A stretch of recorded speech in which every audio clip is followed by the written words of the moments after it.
Thanks for that wonderful reading. Would you please tell us about your writing practice, if there's a room or if there's a special time of day that you like to write, please? About your writing practice? First of all, I want to apologize. It was a very disjointed reading. I'm sorry.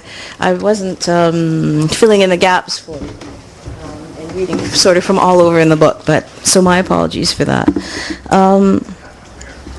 My writing practice, well,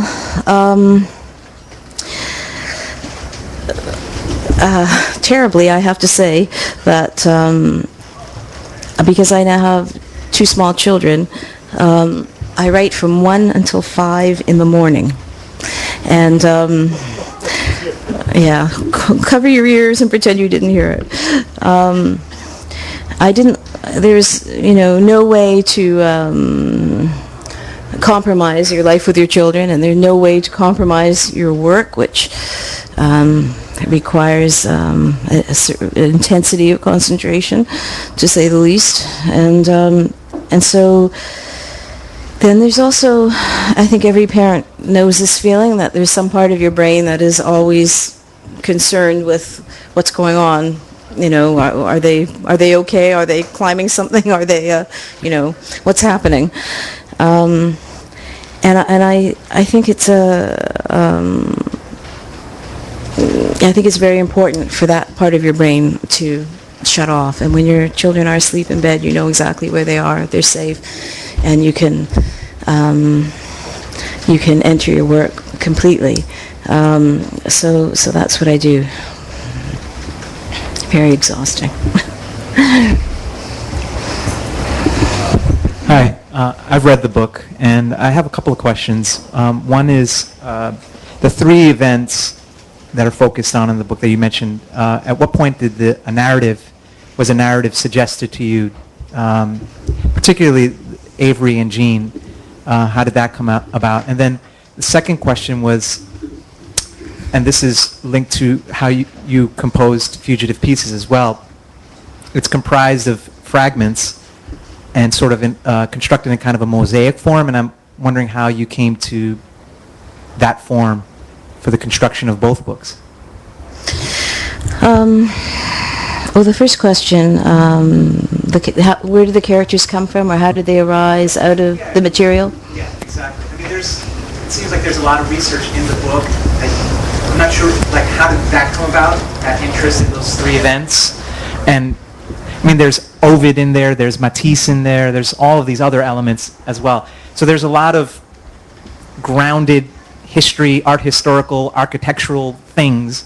So I'm imagining that's a big interest of yours, of course, but then how did that suggest a narrative to you? All those things. Yeah, a huge amount of research, huge years of research. And the characters, for me, a book starts for me out of a cluster of questions, several questions that continue to haunt me, that I know that I have to find some relationship to those questions. And out of that cluster of questions, the characters arise. I think one could say almost as if they, were guides to lead me into some very, very difficult terrain, because the book is full of difficult terrain in terms of questions of loss and forgiveness, which is a very large part of this book. What constitutes forgiveness? And for me, very much for these characters, forgiveness is not a judgment meted out one person to another out of a position of power, but it's something that must arise from both people, a kind of compassion that arises, a third thing that arises from the two. So the characters, I think,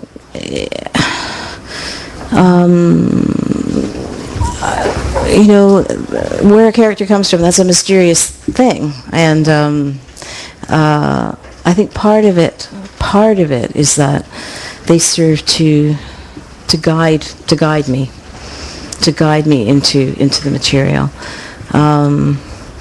But they also come, with very great urgency and immediacy, and it's like love at first sight. You feel the person absolutely within seconds, and then you realize it's going to take the rest of your life really to understand who they are. Same thing with a character, and the image of Avery painting Jean's back at that site of the temple was the first image to come to me from this book, and it seemed to contain everything. It said so much about their relationship and the privacy within that relationship, and of course this whole question of destruction and rebuilding. How we commemorate in a public way, how we remember publicly, not personally, but in a public way, which is of course something that New York is so concerned with, has been so concerned with. It's a very complicated question. And certainly I chose 3 different landscapes, 3 different time periods, 3 different situations, but always to look at the same questions. And, after the war, people replicated cities. They, in Coventry in England, they left the ruins where they were and built next to them, a cathedral that was, uber modern, next to the ruins. Every community seemed to need to find its own way to remember. So the book is also looking very much at what we do in a public realm. What was the second part of your question? Well, I'm calling it the mosaic form of the novel, the construction of it. You go back and forth in time, right, and in these little fragments. There's a certain, the book looks at certain philosophical questions very deeply, and there's also a lot of factual information in the book.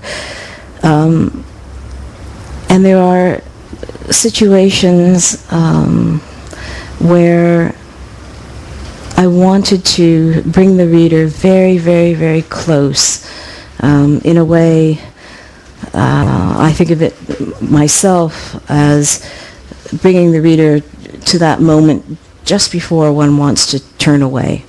Especially in Fugitive Pieces.